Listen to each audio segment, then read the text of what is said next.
Good morning, Maz. How are you doing today? Are you okay? I'm really good. Thank you for having me on. Thank you for your time. We met today to talk about passion, and I cannot wait for that. So, can you tell me more about yourself first of all? Yeah, sure. I'm a career coach. I live in Farnham in Surrey, and I'm hiding down in the garden in the barn, which is like my coaching studio. And I've got three kids and my lovely wife Emma up in the main house. Up behind me. So this is where the magic happens. This is where I come down, not only to hide, but also to work with people and to run my courses, which are predominantly online. That's amazing. And what do you specialize in? Passion, and what is in general that you are just so interested in? Yeah, so obviously we sort of found one another on LinkedIn because we were talking about, finding your passion, and is there a process that you can use to find your passion? And I sort of replied to your question. I was like, yeah, that's what I do. So it kind of made sense that we had this conversation and this interview. So I'm really grateful for you inviting me on to talk about my favorite subject.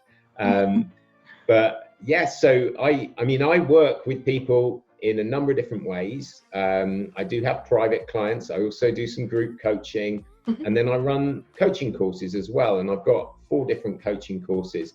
And kind of my core flagship course is called Breakthrough, and it's all about finding your perfect career direction. And that's for people that want to do some career change. It's for people that are at the beginning of their career. And it's also for people that want to progress their career, that are looking, how to develop their career. That's incredible. So you're free to get any people on board if they want, privately or during your courses? Yes, so people can work with me in any number of ways, and obviously depending on the amount of time that I sort of dedicate to them, there's loads of different price points and different options, but there's always a way to kind of work with me, and there's always a way to get some free material or some paid support in order to find out more about what's possible for you, because I think this is a subject where people put a lot of limitations on themselves around what's possible in terms of, what they might not be able to do in terms of their skills, in terms of their income expectations. So my job really is to help people believe, that there are options, to help them believe that lots of different things are possible. And I've got loads of tools and coaching models in my armory, and lots of experience of sort of success stories with clients that I share with people to help them see what might truly be possible for them. Such a beautiful job. You're basically saving people's lives. How incredible. That's a bit dramatic. No, that's a bit dramatic. It is very rewarding. Yeah. So I did procurement for like 15 years and I was miserable. So I've kind of gone on the journey, I suppose, myself, in terms of, getting away from something that I felt like I couldn't escape, that I didn't really enjoy, when I wanted to do something different. So I've used a lot of that experience of my own as I kind of created my process and the kind of content of the course for the main career breakthrough course. Yeah. Wow, that's amazing. Well, let's focus on career then. So majority of my audience is between 17 and 25 years old, and they're usually before university or sometimes before high school, and they don't know what to do with life and how to find passion for young people. So if you would be a young person, do you have any advice for people, like step by step, how to find their passion? Yeah, I mean, I guess obviously it's a big question, Dominika. I think something that it took me so I'm 44, and I'd love to have 2 or 3 of the kind of bits of awareness perhaps that I have now, and take it back and kind of do the last 10, 20 years again. I think fundamentally one of the things that people who are slightly cynical about coaching or personal development, that think it's kind of woo-woo, or perhaps don't understand some of the proven research that sits behind it, some of the scientific theory and proven kind of concepts that sit behind it don't appreciate is that this thing about, you know, personal development is very, very real. And the idea of improving your self-awareness and all of the different things that can unlock for you is quite a big fundamental thing in anybody's life, you know. And the way it was explained to me, which kind of was quite meaningful to me and has sat with me, was that really there's kind of four main stages, if you like.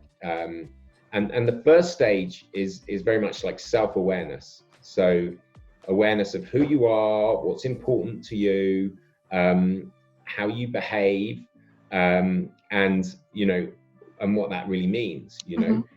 And then the second stage, if you kind of move up the ladder a little bit, is about self-management. So now I understand myself, I can start to manage myself better, because you're not going to be able to manage yourself better if you don't understand yourself. So that's kind of stage two. So we go self-awareness, self-management, and then stage three, which is pretty key in life because relationships are a big deal and we have lots of relationships. Stage three is how to interact with others. And you can't truly and effectively interact with other people until you know how to manage yourself effectively, because you're not really interacting with yourself unless you know how to manage yourself, right? So if then you can start to effectively have positive relationships with other people, then you kind of get onto the heady heights of the fourth one, which is like this Dalai Lama-esque place that we all aspire to. None of us are there. I'm still at level one, by the way. And that is, you know, the idea of contribution. And I think not until such a time as you've made decent headway with self-awareness and self-management and relating to others, are you kind of ready for some form of contribution and giving back to the world. So I think that's kind of what comes as the fourth step, if you like. So if you start to appreciate that you're basically nowhere and you're at the beginning, I think it was Socrates that said, I am wise because I know nothing, I know right? nothing, exactly. Most of us go around thinking we know lots of stuff about ourselves, about different skills, about other people. But the whole point of this Socrates quote is like, accept that you have a lot to learn and you're already kind of 2/3 of the way there, because you're kind of being humble and you're being authentic and you're being open. This is why like Brené Brown's thing about vulnerability is so key, right? Because you open yourself up to the fact that not knowing stuff is actually a key. And after that, you're willing to invest in developing yourself and positive growth. So that's kind of something around personal development 101. Wow, okay. From my experience, I really didn't think about the internal parts that much. I'm more focused on the outside, and actually now coming back to what I've done in the past, I should actually focus more on the inside part. That actually makes sense. Yeah, that actually makes sense. And do you think passion is the same as why? So the mission, the goal in life? Yes, so I think, you know, once you start to appreciate the idea that working on yourself in principle is a good idea, then the next question is like, well, in what way should I do that? You know, and I think there's a certain amount of reflection, you know, it's about getting comfortable with sitting down, you know, with like a pen and paper and just writing, you know, what do I care about? What's important to me? How do I feel? So to answer your question directly, yes, I do believe finding your passion and finding your why is tantamount to the same thing. And so often I think people, mentors or career guides or coaches or so on, will help people get more of the same, and they'll focus on perhaps the what, which is the goal setting, you know, what am I going to do?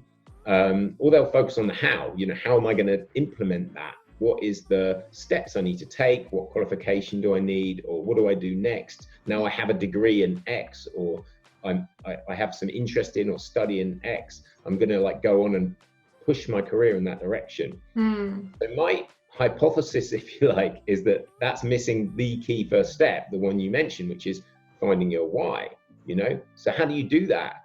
Well, you do a load of brainstorming and reflection, and you start to think about what's important to you, what your values are, and what it's actually going to be like when you get there.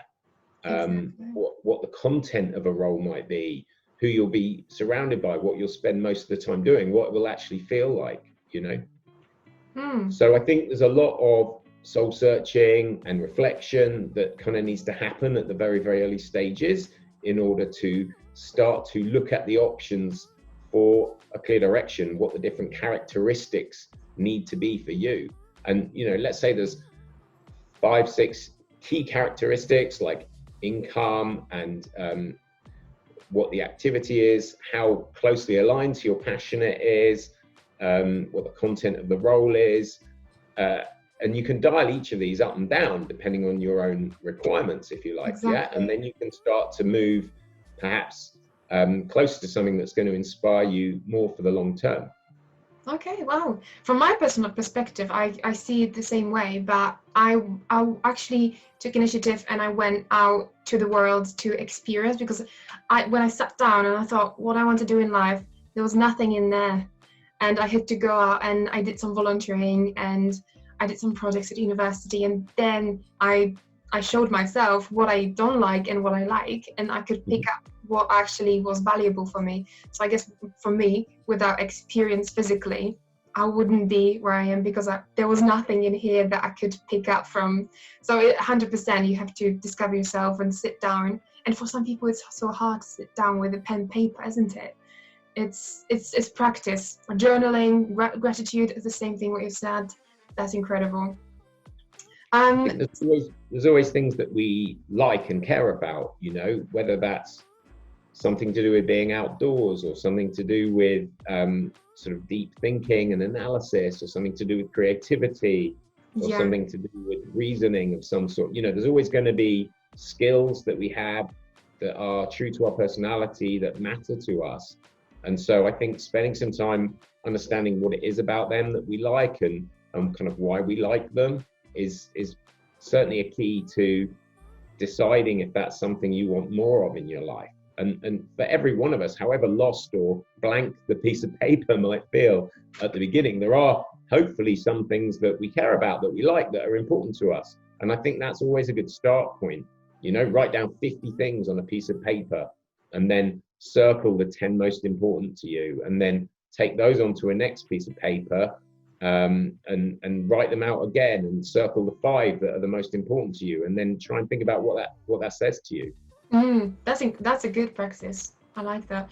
Would you use the same thing for let's say students who are picking universities and they are super stressed? I'm getting many questions about how to pick university, how to pick the course. I don't know which one should I pick, the passion, or you know, what parents are telling me this, and you know, money is somewhere else than my passion, and where to look for help when it comes to picking university. Would you recommend following your passion when it comes to picking education?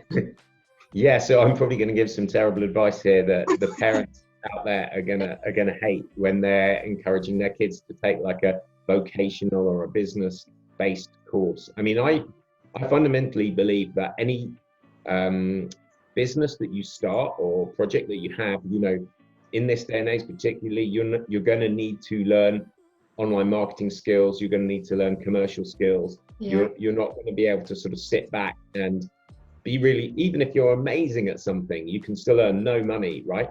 But conversely, I also believe you should always go for your passion, because you're going to work harder at it, you're going to care about it, you're going to stick with it, it's going to be important to you, you're going to see the value that it might give to the world and other people, and you're going to find that rewarding, and it's going to perpetuate and push you forward.